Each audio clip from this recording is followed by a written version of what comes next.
Bismillahirrahmanirrahim. Assalamualaikum warahmatullahi wabarakatuh. Alhamdulillahilladzi hadana li hadza wa ma kunna linahtadiya laula an hadanallah. Asyhadu an la ilaha illallah wahdahu la syarikalah wa asyhadu anna Muhammadan abduhu wa rasuluh.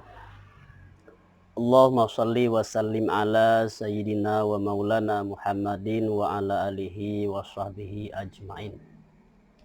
Subhanaka la ilma lana illa ma'allamtana innaka antal alimul hakim. Para sahabat ma'asyiral muslimin rahimakumullah. Insyaallah pada malam hari ini kita akan memulai kajian akidah dengan memakai kitab Kifayatul Awam. Sebelum kita membaca kitab ini, marilah kita hadiahkan Al-Fatihah kepada pengarang kitab, umumnya kepada seluruh guru-guru yang telah berjasa membimbing kita kepada agama Allah Subhanahu wa taala. Ala haziniyah wa ala kulli niyatis shalihah wa il hadratin Nabil Mustafa Muhammadin sallallahu alaihi wasallam. Syarillahi al-Fatihah. A'udzubillahi minasyaitonirrajim. Bismillahirrahmanirrahim. Alhamdulillahirabbil alamin arrahmanirrahim. Maliki yaumiddin. Iyyaka na'budu wa iyyaka nasta'in. Ihdinas siratal mustaqim. Siratal ladzina an'amta 'alaihim ghairil maghdubi 'alaihim waladdallin. Para sahabat ma'asyiral muslimin rahimakumullah. Sebelum kita membaca kitab ini, mungkin saya akan memberikan sedikit pengantar tentang kajian akidah. Sebagaimana yang telah saya jelaskan pada beberapa kajian terdahulu, bahwa mempelajari ilmu yang berkaitan dengan akidah itu adalah fardu ain. Artinya adalah wajib bagi setiap pribadi muslim. Jadi ada 3 ilmu yang wajib mempelajarinya bagi setiap muslim. Yang pertama itu ilmu yang berkaitan dengan akidah. Yang kedua ilmu yang berkaitan dengan hukum fikih. Yang ketiga ilmu yang berkaitan dengan akhlak tasawuf. Dalam beragama, kehidupan beragama, ini 3 ilmu ini penting kita pelajari. Jadi tidak dapat tidak, setiap muslim wajib mempelajari ilmu yang 3 ini. Ilmu akidah, ilmu yang berkaitan dengan masalah keimanan, membahas tentang keyakinan kita kepada Allah Subhanahu wa taala. Sedangkan ilmu fikih itu berkaitan dengan hukum-hukum syariat, berkaitan dengan perilaku yang zahir, berkaitan dengan hukum halal dan haram, wajib dan sunat, makruh, mubah dan haram. Sedangkan ilmu tasawuf adalah ilmu yang berkaitan dengan membersihkan, bagaimana membersihkan hati kita, membersihkan rohani kita, membersihkan rohani kita dari segala sifat yang tercela, menghiasinya dengan sifat yang terpuji, untuk mendekatkan diri sedekat mungkin dengan Allah Subhanahu wa taala, untuk mendapatkan ridha Allah Subhanahu wa taala. Jadi para sahabat, ilmu akidah adalah ilmu yang berkaitan dengan keimanan. Sebagaimana kita maklumi, keimanan itu adalah asas atau pondasi dalam agama Islam. Kalau kita ada kesalahan dalam masalah hukum fikih, dalam pelaksanaan amal ibadat, ibadat kita hanya tidak sah. Tetapi kalau akidah kita salah, maka keimanan kita juga akan tidak sah. Sedangkan keimanan adalah prasyarat untuk mendapatkan keselamatan nanti di akhirat. Jadi karena itu yang pertama dulu adalah bagaimana kita agar iman kita itu, akidah kita itu sahih. akidah kita itu tidak melenceng dari kebenaran. Akidah kita tidak lari dari akidah yang benar. Jadi karena itu kita perlu belajar akidah, mana akidah yang benar dan mana akidah yang salah. Para sahabat rahimakumullah, karena itu ilmu akidah juga disebut dengan ilmu usuluddin. Usul artinya adalah pokok. Jadi kalau kita analogikan dengan pohon, usul itu adalah pohonnya, batang dari pohon tersebut. Sedangkan hukum fikih itu adalah furu. Apa itu furu? Cabang-cabang atau ranting. Jadi perbedaan dalam bidang akidah itu disebut dengan inhirafiyah, artinya penyimpangan atau penyelewengan. Sedangkan perbedaan dalam bidang hukum fikih itu disebut dengan khilafiyah, artinya perbedaan yang masih bisa kita terima. Jadi karena itu perbedaan dalam masalah akidah ini sangat-sangat berbahaya. Karena apabila kita sudah berbeda dari akidah yang sahih, maka kita disebut dengan inhiraf. Apa itu inhiraf? Telah menyimpang dari kebenaran. Sedangkan dalam hukum fikih, perbedaan itu sepanjang tidak menyalahi usul, maka itu masih bisa diterima. Karena dikatakan seperti perbedaan dalam mazhab yang 4. Antara satu mazhab dengan mazhab yang lain tidak boleh saling menyalahkan. Karena itu adalah suatu perbedaan yang wajar. Ini ma'asyiral muslimin rahimakumullah. Kembali saya tekankan bahwa ada 3 ilmu yang wajib dipelajari bagi setiap muslim. Yaitu yang pertama ilmu akidah, yang kedua ilmu fikih, dan yang ketiga adalah ilmu tasawuf. Kenapa? Karena dimensi utama ajaran Islam itu ada 3. Yang pertama adalah masalah keimanan, kedua masalah hukum yang zahir, masalah syariat, yang ketiga adalah aspek akhlak atau aspek ihsan. Baiklah, pada malam hari ini para sahabat, kita mulai mengkaji kitab ini, kitab Kifayatul Awam. I'lam annahu yajibu ala kulli muslimin ayya'rafa khamsina akidah. Ketahuilah, sesungguhnya wajib atas setiap muslim mengenal atau mengetahui 50 akidah. Jadi wajib dalam masalah akidah, wajib bagi setiap muslim untuk mengetahui 50 akidah. 20 sifat yang wajib bagi Allah. 20 sifat yang mustahil bagi Allah. Dan 1 sifat yang harus atau jaiz bagi Allah. Kemudian 4 sifat yang wajib bagi Rasul, 4 sifat yang mustahil bagi Rasul, dan 1 sifat yang jaiz bagi Rasul.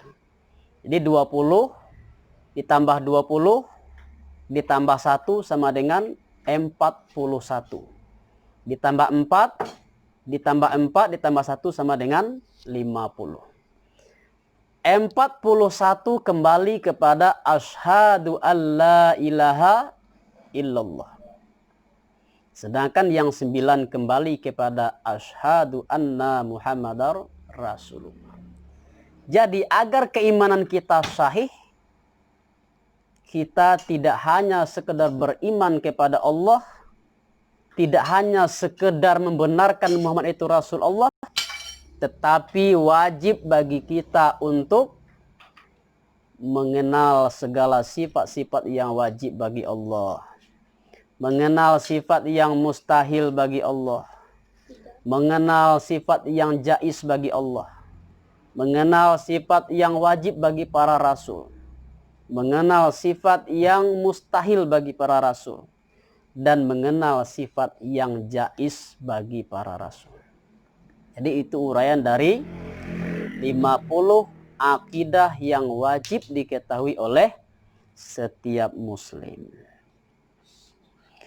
Wa kullu aqidatin yajibu alaihi ayya'rafalaha dalilan ijmalian au tafsilian. Dan setiap akidah itu, masing-masing satu akidah itu wajib bagi seorang muslim untuk mengetahui dalil-dalil atau argumen-argumennya, baik itu secara ijmal, secara umum, atau secara tafsili, secara terperinci.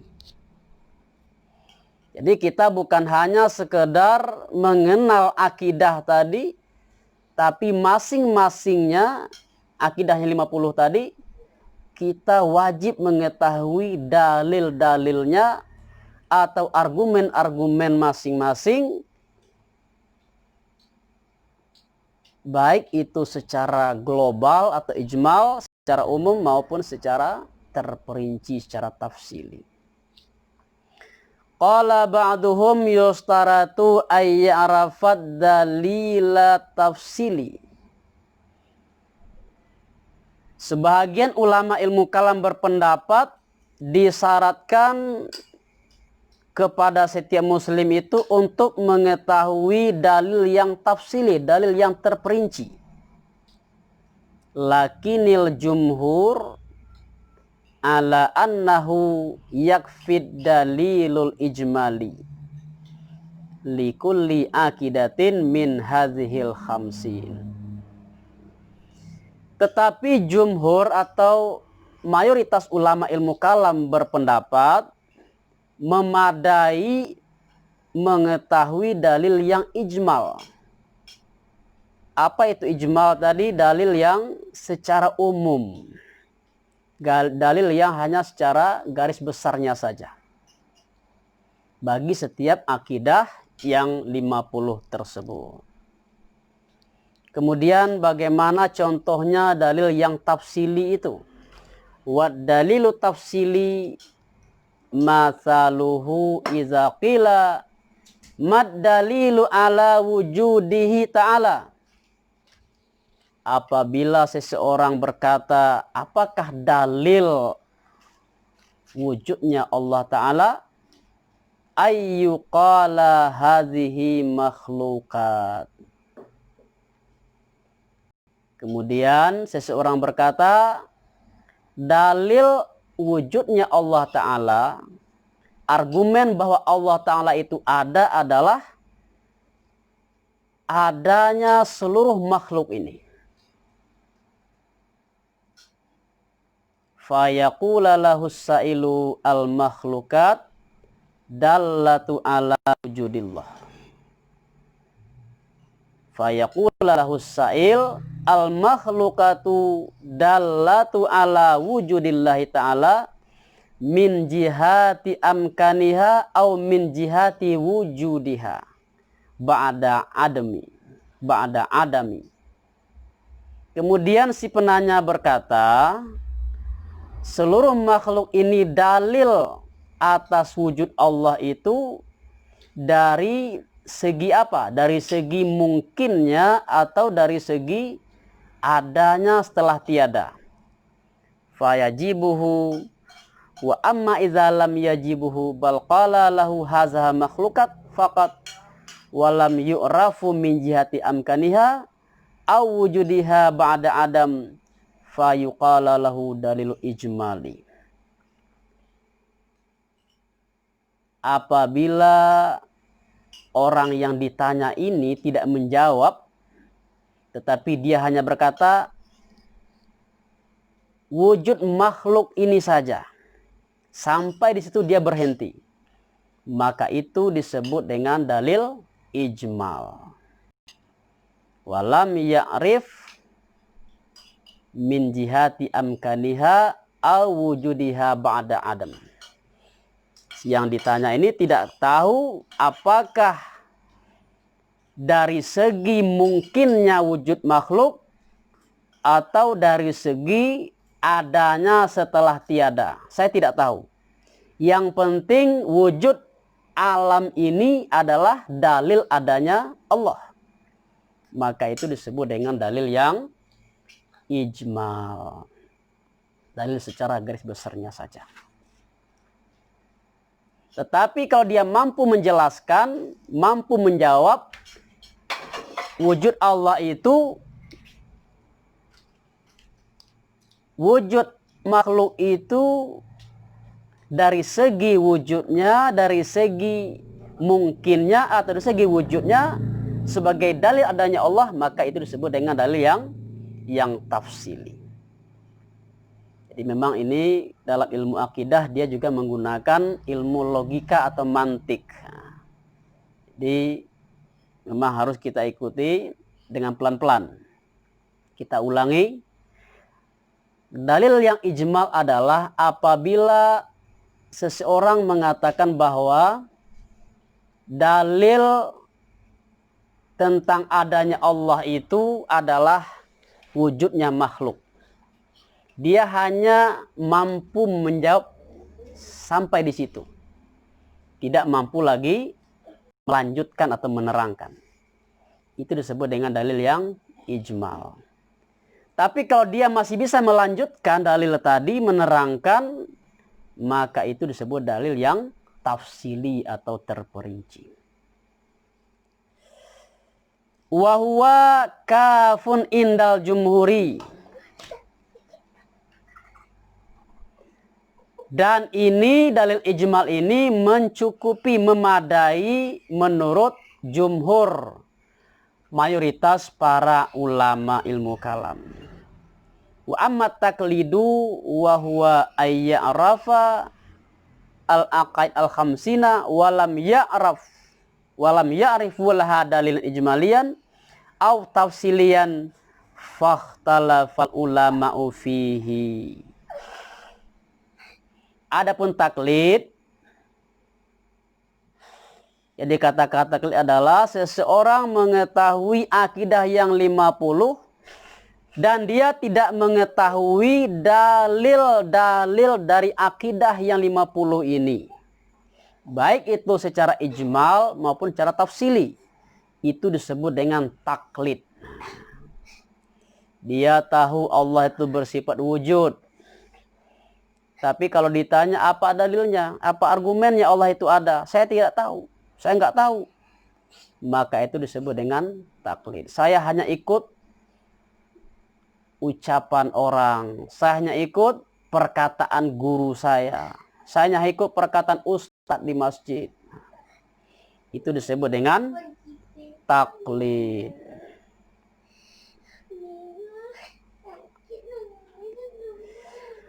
Fakhtalafal ulama'u fihi faqala ba'duhum la yakfi taklid.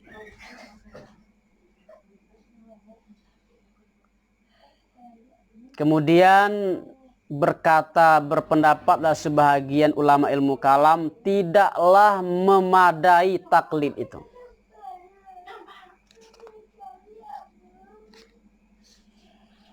Wal muqallidu kafirun, dan orang yang taklid dalam masalah akidah ini hukumnya adalah kafir menurut sebahagian ulama ilmu kalam. Wa dhahaba ilahi Ibnul Arabi was-Sanusi, dan di antara ulama yang berpendapat seperti ini adalah Ibnul Arabi dan Imam As-Sanusi.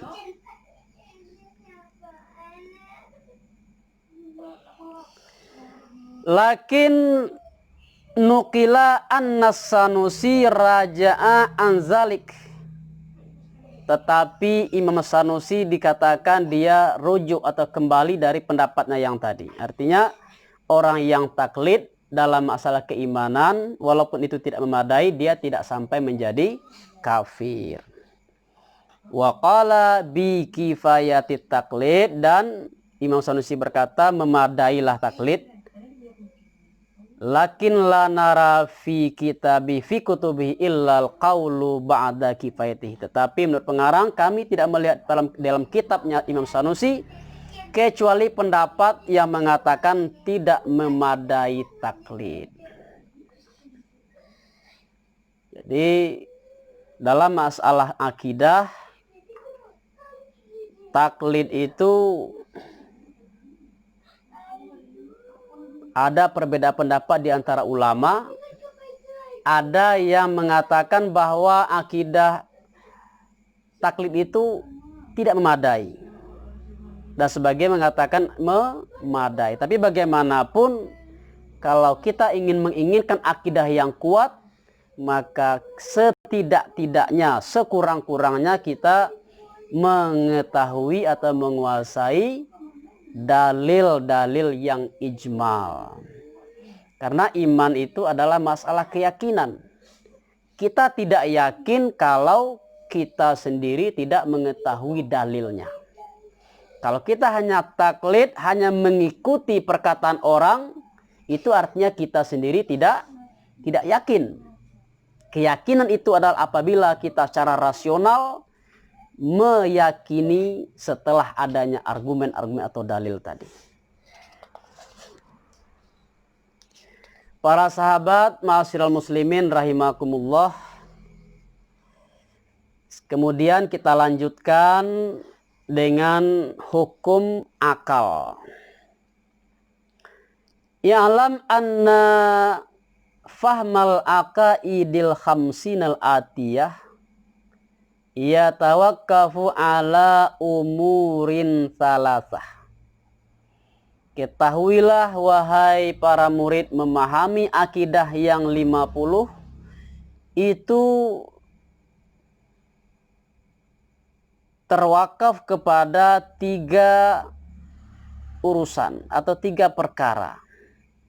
Yang pertama adalah wajib, yang kedua wal mustahil, dan yang ketiga adalah jaiz. Jadi akidah yang 50 tersebut ada yang masuk kepada kategori wajib, ada yang masuk kategori mustahil, dan ada yang masuk dalam kategori jaiz. Nah, yang 3 ini disebut dengan hukum akal. Wajib menurut akal, mustahil menurut akal, dan jaiz menurut akal.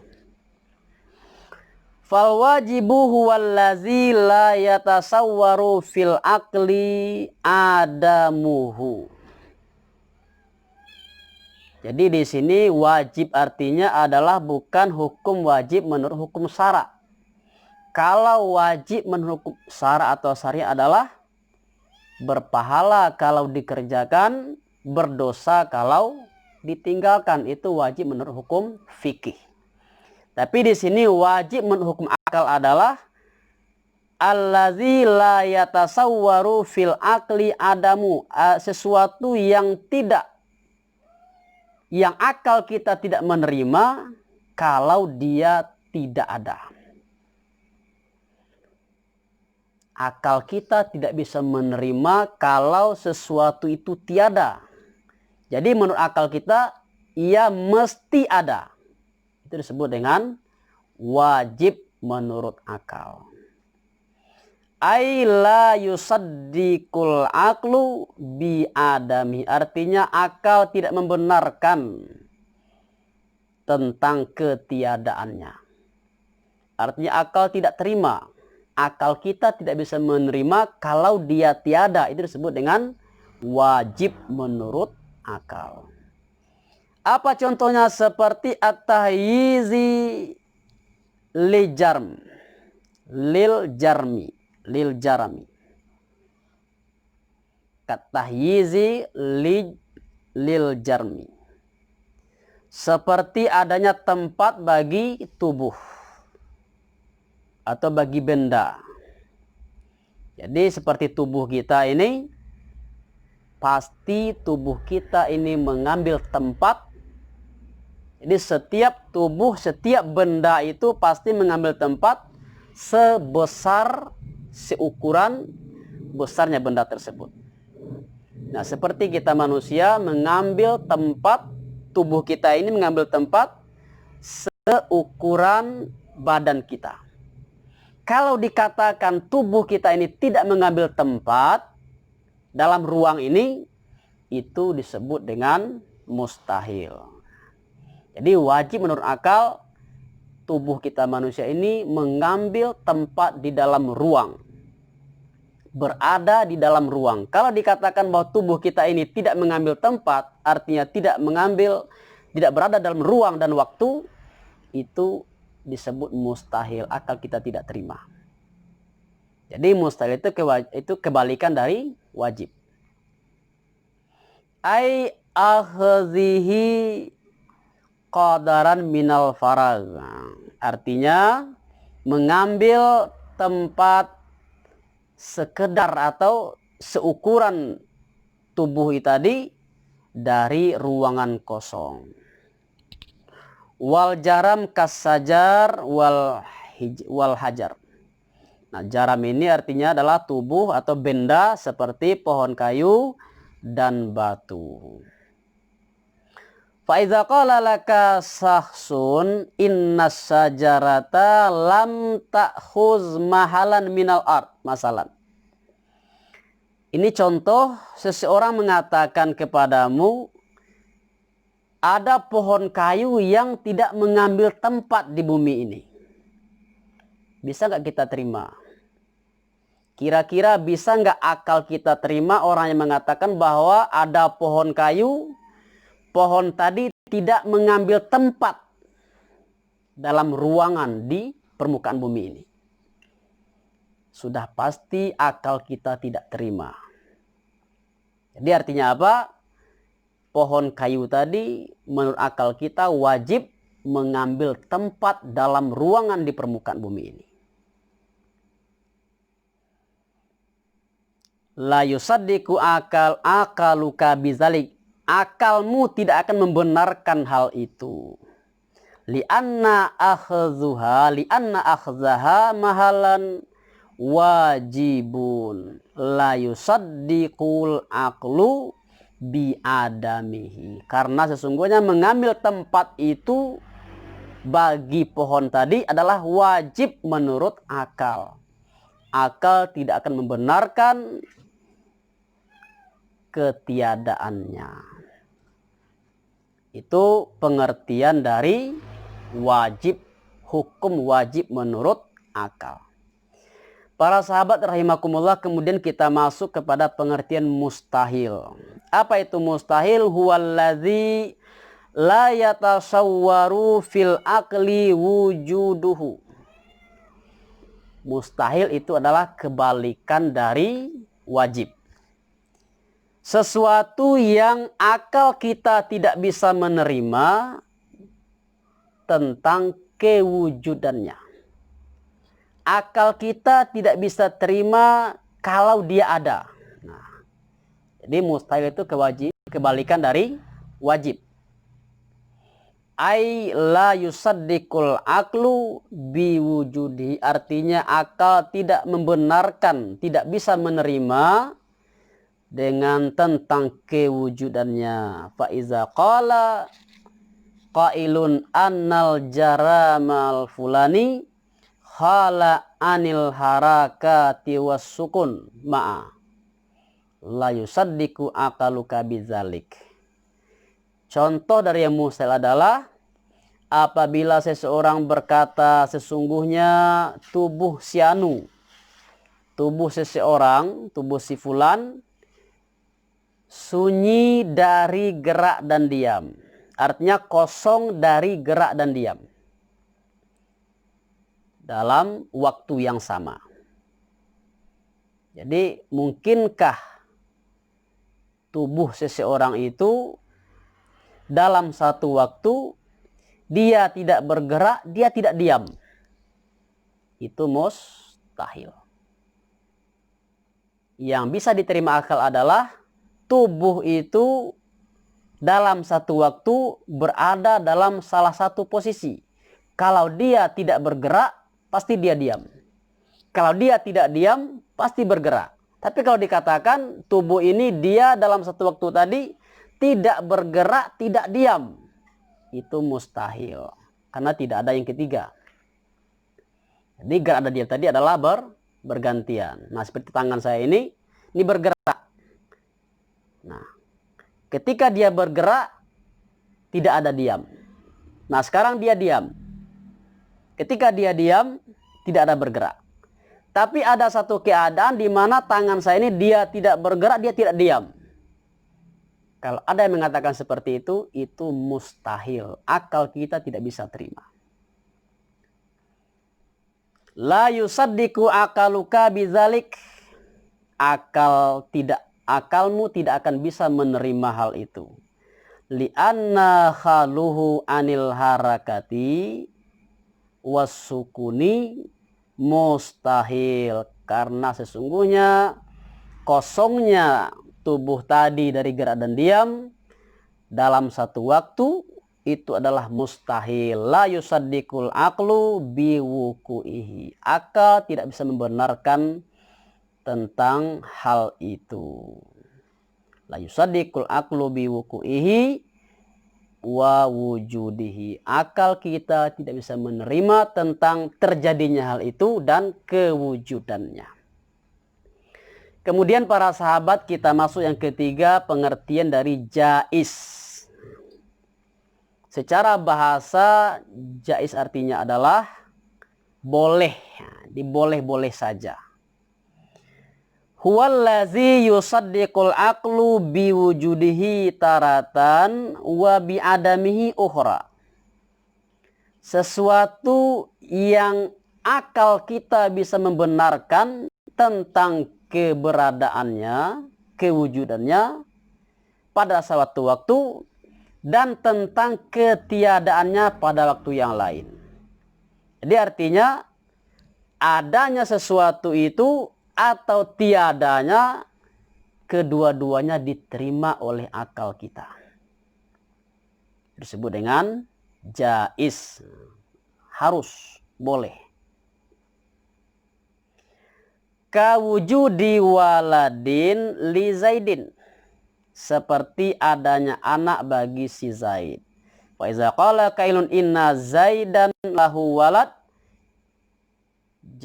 juzun akluka jawaza akluka sadaqa zalik. Apabila seseorang berkata sesungguhnya si Zaid itu memiliki seorang anak, maka akalmu menjaizkan, membolehkan atau menerima hal itu. Wa iza qala anna Zaidan la waladalah jawaza akluka wa sadaqa zalik. Sebaliknya kalau ada orang mengatakan bahwa Zaid itu tidak punya anak, maka akalmu juga menghukum jaiz, membolehkan juga. Artinya akalmu membenarkan hal itu. Fawujudi waladun li Zaidin, fawujudi waladun li Zaidin wa adamihi jaiz. Jadi ada anak dan tiada anak bagi si Zaid, itu hukumnya jaiz menurut akal. Dua-duanya bisa diterima oleh akal kita. Yusaddiqul aqlu biwujudihi wa adamihi. Akal bisa membenarkan atau menerima tentang kewujudannya dan tentang ketiadaannya. Jadi ini contoh, ada sepasang pengantin baru. Nah, kemudian kalau seandainya pengantin baru ini memiliki anak, itu bisa diterima akal kita. Kalau seandainya pengantin baru ini tidak memiliki anak, juga bisa diterima oleh akal kita. Jadi adanya anak bagi seseorang, bagi pasangan pengantin baru tadi, itu disebut dengan jaiz menurut akal. Fahazihil aqsamus salasah yatawakafu alaiha fahamul aqaidi fatakuna hadhihi salasah wajibatun ala kulli mukallaf min zakari wa unsa. Inilah hukum akal yang tiga. Inilah pembagian dari hukum akal, di mana akidah yang 50 ini pasti masuk ke dalam salah satu dari 3 kategori ini, 3 hukum akal ini. Jadi mengetahui hukum akal yang 3 ini wajib bagi setiap mukallaf, setiap muslim yang sudah baligh dan berakal, min zakarin au unsa wa unsa, baik itu laki-laki maupun perempuan. Li anna ma yatawaqqafu alaihil wajib yakunu wajiban, karena sesungguhnya sesuatu yang dengannya sempurna dicapai yang wajib, maka hukumnya juga wajib juga. Bal qala Imamul Haramaini anna fahma hadhihi salatah hiya nafsul akal. Berpendapatlah Imam Al-Haramain, yaitu Imam Al-Juwaini, guru dari Imam Al-Ghazali, sesungguhnya memahami hukum akal yang 3 ini adalah hakikat dari akal.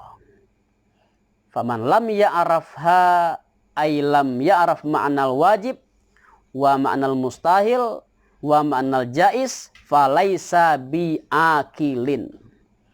Siapa yang tidak mengetahui hukum wajib, hukum mustahil, makna wajib, makna mustahil, makna jais, falaisa bi'akilin, maka dia bukanlah orang yang berakal. Ini menurut Imam Al-Haramain atau Imam Al-Juwaini, guru dari Imam Al-Ghazali. Fa idza qila huna al-qudratu wajibatun lillahi. Apabila dikatakan di sini kudrah itu adalah wajib bagi Allah, sifat kudrah itu wajib bagi Allah. Kanal ma'na qudratullahi la yusaddiqul aqlu bi adamiha. Kalau dikatakan Allah itu, sifat kudrah itu wajib bagi Allah, artinya apa? Akal kita tidak bisa menerima kalau Allah tidak memiliki sifat kudrah. Akal kita tidak terima kalau sifat kudrah tadi tiada pada Allah. Jadi artinya apa? Akal kita mengatakan Allah itu mesti memiliki sifat kudrah. Itu disebut dengan wajib menurut akal. La yusaddiqul aqlu bi adamiha. Akal kita tidak membenarkan tentang ketiadaan sifat kudrah tadi. Li'anal wajib huwallazi la yusaddiqul aqlu bi adamihi, karena sungguhnya yang wajib adalah sesuatu yang akal kita tidak bisa membenarkan tentang ketiadaannya. Kama taqaddam, seperti uraian yang telah terdahulu atau uraian di atas. Wa amal wajibu bima'na ma yusabu ala fi'li wa yu'aqabu ala tarkihi fahuwa ma'na akhar laisa muradun fi ilmi tauhid. Jadi seperti yang saya katakan di awal tadi, yang kita pahami dalam ilmu fikih, wajib artinya apa? Definisinya apa? Sesuatu yang apabila dilakukan kita berpahala dan berdosa kalau ditinggalkan. Itu bukan definisi wajib dalam ilmu akidah ini. Itu adalah definisi wajib dalam ilmu syariah atau ilmu fikih. Laisa muradu fi ilmi tauhid. Itu bukan sesuatu yang dimaksud dalam ilmu tauhid. Fala yatasabah, fala yastabih, fala yastabihu alaikal amru. Maka jangan kita gagal untuk membedakan di antara definisi wajib dalam ilmu akidah dan definisi wajib dalam ilmu fikih.